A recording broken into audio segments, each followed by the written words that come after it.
ನಮಸ್ಕಾರ ವೀಕ್ಷಕರೇ, ಅಮ್ಮನ ಕೈರುಚಿ ಚಾನಲ್ಗೆ ನಿಮಗೆಲ್ಲರಿಗೂ ಸ್ವಾಗತ. ನಾನಿವತ್ತು ಮನೆಯಲ್ಲೇ ತುಂಬ ಸರಳವಾಗಿ ಮತ್ತು ತುಂಬ ರುಚಿಯಾಗಿ ಇರುವಂತಹ ಒಂದು ರೆಸಿಪಿ ಬಗ್ಗೆ ಹೇಳ್ಕೊಡ್ತೀನಿ. ಅದೇನಪ್ಪ ಅಂದರೆ ಟೊಮೊಟೊ ಚಟ್ನಿ. ಇದು ತುಂಬಾ ರುಚಿಯಾಗಿರುತ್ತೆ, ತುಂಬ ಬೇಗ ಕೂಡ ನೀವು ಮಾಡ್ಕೋಬೋದು.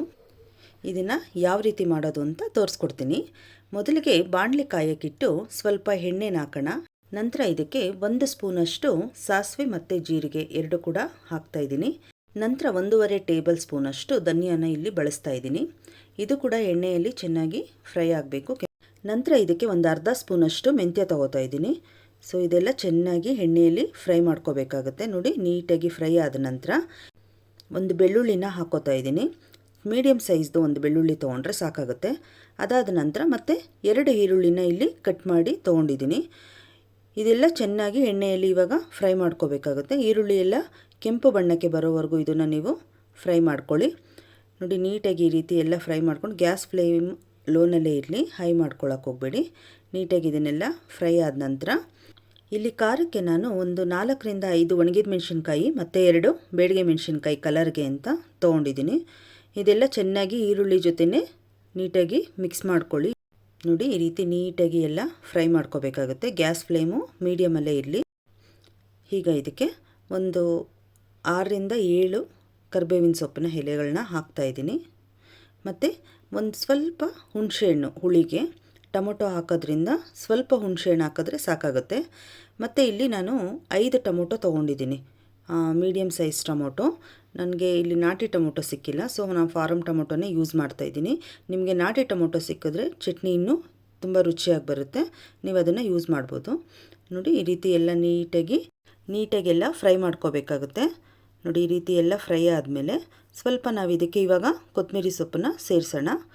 ಕೊತ್ತಂಬರಿ ಸೊಪ್ಪು ಹಾಕಿದ್ಮೇಲೆ ಒಂದು 5 ನಿಮಿಷ ಇದನ್ನು ಬೇಯೋದಕ್ಕೆ ಬಿಡಿ. ಎಣ್ಣೆಯಲ್ಲೇ ಇದು ಚೆನ್ನಾಗಿ ಸ್ವಲ್ಪ ಫ್ರೈ ಆಗಬೇಕು. ನೋಡಿ, ಈ ರೀತಿ ಎಲ್ಲ ನೀಟಾಗಿ ಆದಮೇಲೆ ಇದಕ್ಕೆ ನಾನಿಲ್ಲಿ ಒಂದು ಅರ್ಧ ಸ್ಪೂನಷ್ಟು ಅರಿಶಿನ ಪುಡಿ ಸೇರಿಸ್ತಾ ಇದ್ದೀನಿ.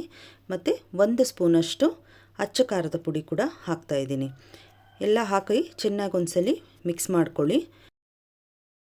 ಫೈನಲಾಗಿ ಎಷ್ಟು ಬೇಕಷ್ಟು ರುಚಿಗೆ ಉಪ್ಪು ಹಾಕ್ಕೊಳ್ಳೋಣ. ಉಪ್ಪು ಹಾಕಿ ಎಲ್ಲ ನೀಟಾಗಿ ಒಂದ್ಸರಿ ಮಿಕ್ಸ್ ಮಾಡಿ ಇದನ್ನು ಸ್ವಲ್ಪ ಹೊತ್ತು ತಣ್ಣಗಾಗೋದಕ್ಕೆ ಬಿಡಿ. ಅಷ್ಟರಲ್ಲಿ ನಾನಿಲ್ಲಿ ಪಡ್ಡುಗೆ ರೆಡಿ ಮಾಡ್ಕೋತಾ ಇದ್ದೀನಿ. ಇದನ್ನು ನಾನಿವತ್ತು ಪಡ್ಡುಗೆ ಜೊತೆ ಟೊಮೊಟೊ ಚಟ್ನಿ ಮಾಡ್ತಾಯಿದ್ದೀನಿ. ನೀವು ಬೇಕಾದರೆ ಇಡ್ಲಿ ಜೊತೆ, ಚಪಾತಿ ಜೊತೆ, ಮತ್ತು ಪೂರಿ ಜೊತೆ, ರೈಸ್ ಜೊತೆ, ಯಾವುದ್ರ ಜೊತೆಗೆ ಬೇಕಾದರೂ ಇದನ್ನು ಮಾಡ್ಕೋಬೋದು, ತುಂಬ ಚೆನ್ನಾಗಿ ಬರುತ್ತೆ. ನಾನು ಸ್ವಲ್ಪ ಇಡ್ಲಿ ಹಿಟ್ಟು ಮಿಕ್ಕಿರೋದ್ರಿಂದ ಅದನ್ನೇ ಇವತ್ತು ಪಡ್ಡು ರೀತಿ ಹಾಕ್ತಾಯಿದ್ದೀನಿ. ಈ ಪಡ್ಡುಗೆ ನಾನು ಯಾವ್ಯಾವ ಪದಾರ್ಥಗಳನ್ನ ಹಾಕಿದ್ದೀನಿ ಪಡ್ಡು ಮಾಡೋದಕ್ಕೆ ಅಂತ ನಿಮಗೆ ಮುಂದಿನ ವಿಡಿಯೋದಲ್ಲಿ ತೋರಿಸ್ಕೊಡ್ತೀನಿ. ನನಗೆ ಇವತ್ತು ಸಮಯ ತುಂಬ ಕಮ್ಮಿ ಇದ್ದಿದ್ದರಿಂದ ಡೈರೆಕ್ಟಾಗಿ ನಾನು ಇದನ್ನು ನಿಮಗೆ ವಿಡಿಯೋ ಮಾಡಿ ತೋರ್ಸೋಕ್ಕಾಗಲಿಲ್ಲ, ಕ್ಷಮಿಸಿ. ನೋಡಿ, ಈ ರೀತಿ ಎಲ್ಲ ಪಡ್ಡುಗೆ ರೆಡಿ ಮಾಡಿಕೊಂಡು ಹಾಕ್ತಾಯಿದ್ದೀನಿ. ನೋಡಿ, ಈ ರೀತಿ ನೀಟಾಗಿ ಎಣ್ಣೆ ಎಲ್ಲ ಕೆಳಗಡೆ ಸವರ್ಬಿಟ್ಟು ಹಾಕಬೇಕಾಗುತ್ತೆ. ಆವಾಗ ಪಡ್ಡು ನಿಮಗೆ ಸಲೀಸಾಗಿ ಅದನ್ನು ತೆಗಿಬೋದು, ಈಸಿಯಾಗಿ ಬರುತ್ತೆ ನಿಮಗೆ ತೆಗಿಯೋವಾಗ. ಯಾವುದೇ ರೀತಿ ಅಂಟ್ಕೊಳ್ಳೋದೆಲ್ಲ ಆಗೋದಿಲ್ಲ. ಇದೆಲ್ಲ ಹಾಕಿದ್ಮೇಲೆ ಇದಕ್ಕೆಲ್ಲ ಇವಾಗ ಮೇಲ್ಗಡೆ ಕೂಡ ಸ್ವಲ್ಪ ಎಣ್ಣೆ ಹಾಕ್ತಾಯಿದ್ದೀನಿ. ಕೆಳಗಡೆ ಕೂಡ ಫಸ್ಟ್ ಎಣ್ಣೆ ಹಾಕಿದ್ದೆ, ಈಗ ಮೇಲ್ಗಡೆ ಇದ್ರ ಮೇಲೆ ಕೂಡ ಸ್ವಲ್ಪ ಎಣ್ಣೆ ಹಾಕ್ತಾಯಿದ್ದೀನಿ. ತುಂಬ ಏನು ಬೇಡ, ಸ್ವಲ್ಪ ಅದ್ರ ಮೇಲೆ ಎಣ್ಣೆ ಹಾಕಿ ನಾವಿವಾಗ ಇದನ್ನು ಕ್ಲೋಸ್ ಮಾಡಿ ಬಿಡೋಣ. ಒಂದು 5 ನಿಮಿಷ ಇದು ಬೇಯಬೇಕಾಗುತ್ತೆ, ಮೀಡಿಯಮ್ ಫ್ಲೇಮ್ನಲ್ಲೇ ಬೇಯಲಿ. ಸೊ ಒಂದು 5 ನಿಮಿಷ ಬೆಂದ ಮೇಲೆ ಇದೆಲ್ಲ ನೀವು ಇವಾಗ ತಿರುಗಿಸ್ಕೊಳ್ಳಿ. ಇದನ್ನು ನೋಡಿ, ಈಗ ಬೆಂದಿದೆ. ನೀವು ಅದನ್ನು ನೋಡಿದ್ರೆ ಗೊತ್ತಾಗುತ್ತೆ, ನೀವು ಸ್ವಲ್ಪ ಅದನ್ನು ಪ್ರೆಸ್ ಮಾಡಿ ನೋಡಿದ್ರೆ ಅದು ಬೆಂದಿದೆಯಾ ಇಲ್ವಾ ಅಂತ ಗೊತ್ತಾಗುತ್ತೆ. ಮತ್ತು ಇದು ತುಂಬಾ ಹೈ ಫ್ಲೇಮ್ ಇಟ್ಕೊಂಡು ಮಾಡೋಕ್ಕೆ ಹೋಗಬೇಡಿ, ಲೋ ಫ್ಲೇಮಲ್ಲೇ ಇರಲಿ. ನೋಡಿ, ಈಗ ನೀಟಾಗಿ ಆಗಿದೆ ಅಲ್ವಾ. ಇದನ್ನೆಲ್ಲ ಈ ರೀತಿ ತಿರುಗಿಸ್ಕೊಂಡು ಒಂದು 2 ನಿಮಿಷ ಬೇಯಿಸಿದ್ರೆ ಸಾಕಾಗುತ್ತೆ. ಆಲ್ರೆಡಿ ನಾವು ಒಂದು 5 ನಿಮಿಷ ಬೇಯಿಸಿದ್ದೀವಲ್ವ, ಸೊ ತಿರುಗಿಸಿದ ಮೇಲೆ ತುಂಬ ಹೊತ್ತೇನು ಬೇಯಬೇಕಂತಿಲ್ಲ. ಒಂದು 2 ನಿಮಿಷ ನೀವು ಇದನ್ನು ಬೇಯಿಸ್ಕೊಂಡು ತೆಗಿಬೋದು. ಕರೆಕ್ಟಾಗಿ ಹದವಾಗಿದೆ. ಅಷ್ಟರಲ್ಲಿ ನಾವು ಚಟ್ನಿಗೆ ಅಂತ ರೆಡಿ ಮಾಡಿ ಇಟ್ಕೊಂಡಿದ್ದು ಮಸಾಲೆನೆಲ್ಲ ಮಿಕ್ಸಿ ಜಾರ್ಗೆ ಹಾಕಿ ರುಬ್ಕೊಳ್ಳೋಣ. ನೋಡಿ, ಇದನ್ನೆಲ್ಲ ನೀಟಾಗಿ ಹಾಕ್ಕೊಂಡಿದ್ರೊಳಗಡೆ ಸ್ವಲ್ಪ ನೀರು ಸೇರಿಸಿ, ತುಂಬ ಏನು ನೀರು ಬೇಡ. ಆಲ್ರೆಡಿ ಟೊಮೊಟೊ ಎಲ್ಲ ಹಾಕಿರೋದ್ರಿಂದ ಚಟ್ನಿ ಕರೆಕ್ಟಾಗಿ ಆಗುತ್ತೆ. ಸ್ವಲ್ಪ ಇದಕ್ಕೆ ನೀರು ಸೇರಿಸ್ಬಿಟ್ಟು ಒಂದು ಅರ್ಧ ಇಂಚಷ್ಟು ಬೆಲ್ಲ ಹಾಕ್ತಾಯಿದ್ದೀನಿ. ಈ ಬೆಲ್ಲ ಹಾಕೋದ್ರಿಂದ ಚಟ್ನಿ ತುಂಬಾ ರುಚಿಯಾಗಿ ಬರುತ್ತೆ. ನೋಡಿ, ಈಗ ಪೇಸ್ಟ್ ಆಗಿದೆ. ಇದನ್ನೆಲ್ಲ ನಾನಿವಾಗ ಒಂದು ಬಟ್ಲಿಗೆ ತಗೋತಾ ಇದ್ದೀನಿ. ನೋಡಿ, ರೆಡಿಯಾಗಿದೆ ಟೊಮೊಟೊ ಚಟ್ನಿ.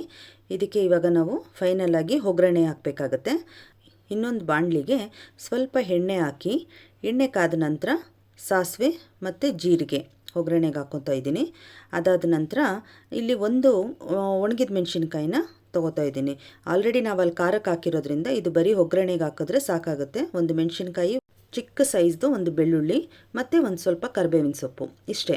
ಒಗ್ಗರಣೆಗೆ ಇಷ್ಟು ಪದಾರ್ಥ ಇದ್ದರೆ ಸಾಕು. ಇದೆಲ್ಲ ನೀಟಾಗಿ ಇವಾಗ ಚೆನ್ನಾಗಿ ಕೆಂಪಗೆ ಆಗಿದೆ ನೋಡಿ ಒಗ್ಗರಣೆಯಲ್ಲಿ. ಇದು ರೆಡಿ ಆಗಿದೆ.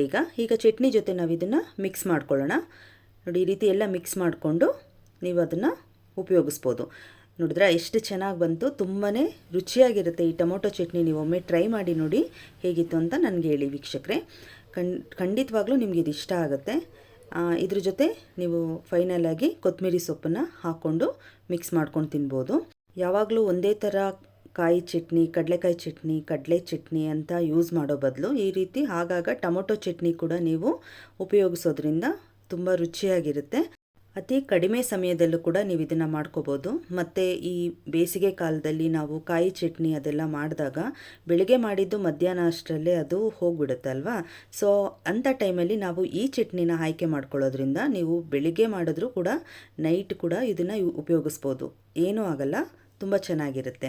ವೀಕ್ಷಕರೇ, ನನ್ನ ವಿಡಿಯೋ ನಿಮಗೆ ಇಷ್ಟ ಆಗಿದರೆ ಪ್ಲೀಸ್ ಲೈಕ್ ಮಾಡಿ, ಶೇರ್ ಮಾಡಿ, ಸಬ್ಸ್ಕ್ರೈಬ್ ಮಾಡಿ, ಹಾಗೆ ಬೆಲ್ ಐಕಾನ್ ಮೇಲೆ ಕ್ಲಿಕ್ ಮಾಡಿ. ನಾನು ಹಾಕೋ ಮುಂದೆ ಎಲ್ಲ ವಿಡಿಯೋಗಳ ನೋಟಿಫಿಕೇಷನ್ ನಿಮಗೆ ಬರುತ್ತೆ. ಹೊಸ ವಿಡಿಯೋ ಒಂದಿಗೆ ನಿಮ್ಮನ್ನು ಭೇಟಿ ಆಗ್ತೀನಿ. Thank you.